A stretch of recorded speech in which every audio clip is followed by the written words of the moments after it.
भारत की राजधानी दिल्ली के भारत मंडपम में 18 से 20 मार्च तक स्टार्टअप महाकुंभ का आयोजन हो रहा है। इस इवेंट में 1000 से अधिक स्टार्टअप, 1000 से ज्यादा इन्वेस्टर्स, 5000 एंटरप्रेन्योर और 40,000 विजिटर्स हिस्सा लेंगे।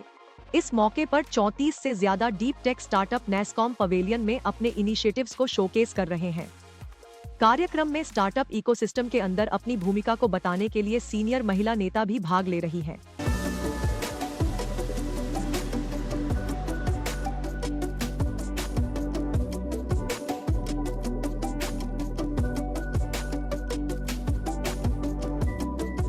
दिल्ली के भारत मंडपम में ये नए भारत की तस्वीर है, जहां युवा अपने हुनर से देश को नई बुलंदी पर ले जाने को तैयार है। दिल्ली के भारत मंडपम में शुरू हुए स्टार्टअप महाकुंभ में एक ही छत के नीचे करीब 2000 से ज्यादा स्टार्टअप कंपनियां हिस्सा ले रही हैं, जिसे देखने समझने दुनिया भर से अलग अलग देशों के प्रतिनिधि और कारोबारी आए हैं। इस वक्त दिल्ली के इस भारत मंडपम में स्टार्टअप महाकुंभ की शुरुआत हो चुकी है और यहाँ पर देश भर के स्टार्टअप शुरू करने वाले जो उद्यमी हैं वो यहाँ पहुँचे हैं। जो नौजवान हैं वो अपने नए नए स्टार्टअप के साथ पहुँचे हैं। यहाँ किचन से लेकर कला जगत तक और बैंक से लेकर खेल जगत तक सभी क्षेत्रों से जुड़ी कंपनियां मिल जाएंगी, जिसमें युवाओं ने देश की जरूरतों से लेकर संस्कृति और विज्ञान को शानदार ऊंचाई दी है। ये देखिए फन स्टॉप गेम, ये गेमिंग स्टार्टअप कंपनी है जिसे प्रशांत ने 2020 में शुरू किया था।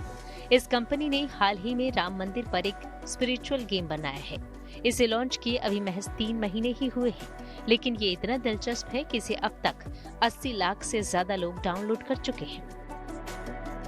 हमने एक्चुअली ये आइडिया हमें दिसंबर में आया था, जब हमने एक चीज़ रियलाइज़ करी थी कि एक ट्रेंड है इंडिया में, स्पेशली प्राण प्रतिष्ठा के ठीक पहले और हमने उस टाइम पे एक ट्रेंड देखा था इंडियन मार्केट में, जहाँ पे लोग बहुत ज़्यादा स्पिरिचुअल गेम्स की तरफ एक इंक्लिनेशन दिखी थी।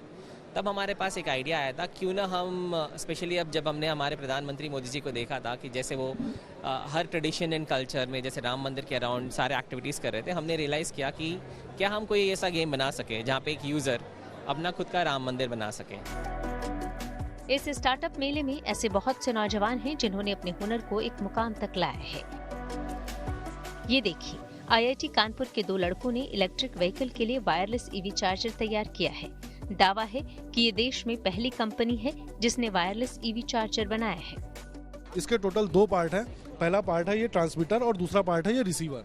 ये रिसीवर पार्ट जो है वो आपके व्हीकल में फिट हो जाता है और ट्रांसमीटर पार्ट जो है वो ग्राउंड में फिट हो जाता है। जस्ट आपको अपने पार्किंग एरिया में इसको इंस्टॉल करना है और ये जो है ये आपके व्हीकल में रहेगा। सीधा आप अपनी गाड़ी को जैसे ही पार्क करेंगे तुरंत ये चार्ज करना स्टार्ट कर देगा। ये जो आप मॉडल देख रहे हैं ये है 3 व्हीलर्स के लिए। 3 व्हीलर में आराम से ये चीज़ कैरी की जा सकती है और चार्ज कर सकते हैं।